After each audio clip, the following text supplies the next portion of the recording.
दूसरे टी20 में आया अभिषेक, रिंकू, ऋतुराज का तूफान, उड़ाया जिम्बाब्वे के बॉलर का गर्दा। पहले बल्लेबाजों ने तो फिर गेंदबाजों ने किया पलटवार। देखिए कैसे जिम्बाब्वे को भारत ने धोया। तो जी हां, भारत बनाम जिम्बाब्वे के बीच 5 मैचों की टी20 श्रृंखला का दूसरा टी20 मुकाबला हरारे स्पोर्ट्स क्लब में खेला जा रहा है। ये मुकाबला भारतीय क्रिकेट टीम के लिए जीतना बहुत महत्वपूर्ण था, क्योंकि पहला मुकाबला आप जिम्बाब्वे के खिलाफ हार गए थे। पिच वही, मैदान वही, एक दिन के बाद भारत ये मुकाबला खेल रहा था, तो यह कहीं न कहीं भारत के लिए चिंता बहुत बड़ी हुई थी। ऊपर से भारत के शुभमन गिल के कप्तान के रूप में बहुत बड़ा झटका लग गया था। लेकिन उसके बाद भारत के बल्लेबाजों में किस तरह से तूफान देखने को मिला, जिसने जिम्बाब्वे के बॉलर की धज्जियां उड़ाकर रख दी। फिर वो चाहे अभिषेक शर्मा, रिंकू सिंह, कमाल की परफॉर्मेंस देखने को मिली ऋतुराज गायकवाड़ की तरफ से भी। तो उसके बाद भारतीय गेंदबाजों ने भी काफी शानदार गेंदबाजी करी, जिसने जिम्बाब्वे के बल्लेबाजों की कमर तोड़ के रख दी। एक ऐसा मुकाबला जो अभिषेक ने एक बहुत बड़ा इतिहास रचा है। हम आपको बताएंगे अभिषेक के नाम कौन से रिकॉर्ड दर्ज हो गए हैं, तो कैसे अभिषेक ने सबसे कम बॉल पर शतक लगाने का रिकॉर्ड भी अपने नाम किया। इस मुकाबले का पूरा हाईलाइट बताएंगे, कैसे गेंदबाजों ने तो पहले बल्लेबाजों ने कमाल किया, दूसरे टी20 मुकाबले में क्या कुछ देखने को मिला, आइए आपको बताते हैं इस एक खास रिपोर्ट में। लेकिन आगे बढ़ने से पहले अगर आप भी हैं इंडिया की जीत से खुश, तो वीडियो को कर दीजिए लाइक, चैनल को कर दीजिए सब्सक्राइब और कमेंट सेक्शन में लिखिए अभिषेक शर्मा, रिंकू और ऋतुराज के बारे में। अभिषेक शर्मा की बैटिंग में आपको किसकी झलक आती है, कमेंट सेक्शन में जरूर बताइएगा।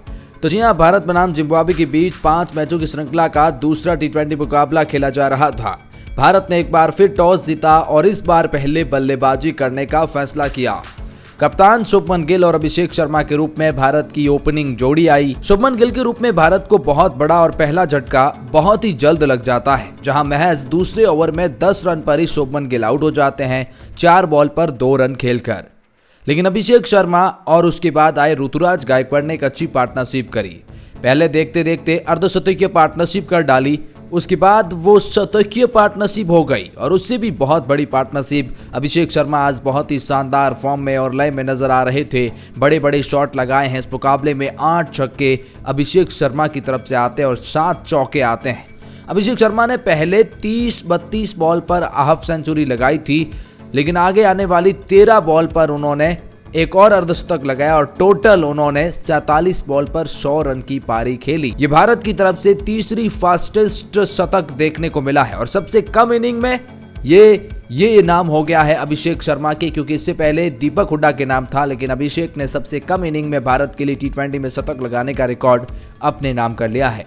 और न केवल अभिषेक शर्मा बल्कि ऋतुराज गायकवाड़ भी शानदार टाइम लेकर अच्छी बल्लेबाजी, क्लासिक बल्लेबाजी करते हुए नजर आ रहे थे।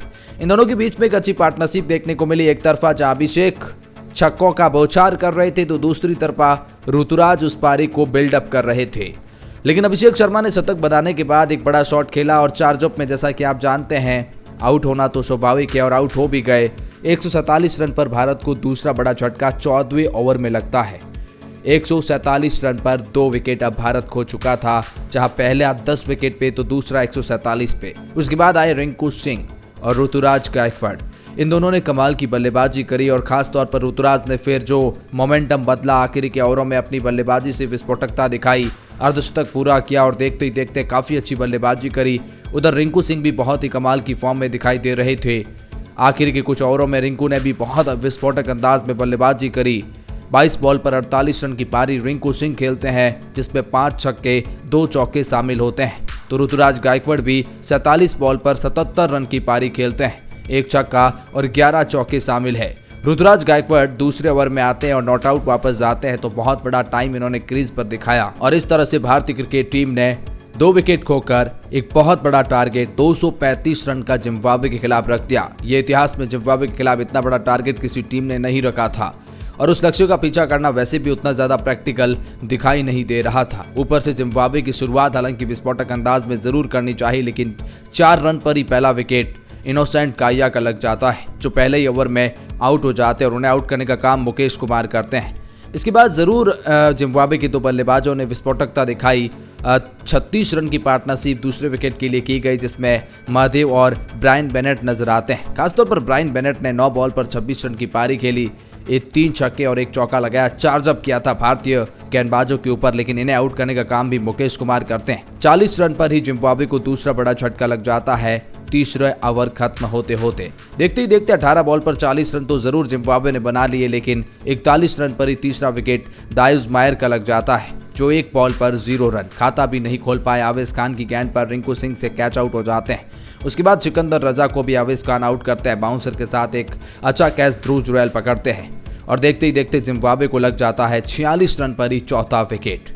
उसके बाद दो खिलाड़ी, जिसमें इन दोनों के बीच में अच्छी पार्टनरशिप देखने को मिली, तकरीबन 30 रन की पार्टनरशिप देखने को मिली और 10वें ओवर में भारत को 5वां विकेट मिलता है जोनाथन कैंपबेल का और 72 रन पर जिम्बाब्वे क्रिकेट टीम 5 विकेट गवा देती है 10 ओवर समाप्त होते तक। अब लक्ष्य बहुत बड़ा था, क्योंकि यहाँ से 60 बॉल में ऑलमोस्ट 160 रन की जरूरत थी, जो इम्पॉसिबल सा था। उसके बाद जरूर जिम्बाब्वे की तरफ से फाइट बैक देखने को मिला, जहां 76 पे 7वां विकेट था तो 117 रन पर 8वां विकेट लगा। 40 रन की अच्छी पार्टनरशिप देखने को मिली, लेकिन बहुत अच्छी मध्यवर ने बल्लेबाजी की ओपनिंग स्लॉट में आके। उसके बाद ब्लेसिंग मुजरबानी भी 123 रन पर 9वां विकेट जिम्बाब्वे की गिरा देते हैं और उसके बाद जिम्बाब्वे एक बहुत बड़े 100 रन के अंतर से इस मुकाबले को गवा देता है। तो एक बहुत बड़ी हार जिम्बाब्वे क्रिकेट टीम के लिए थी। जो पहली जीत मिली, उस जीत के बाद यह हार भी वो भुलाना चाहेंगे और भारतीय क्रिकेट टीम के लिए ये कमबैक की कहानी है।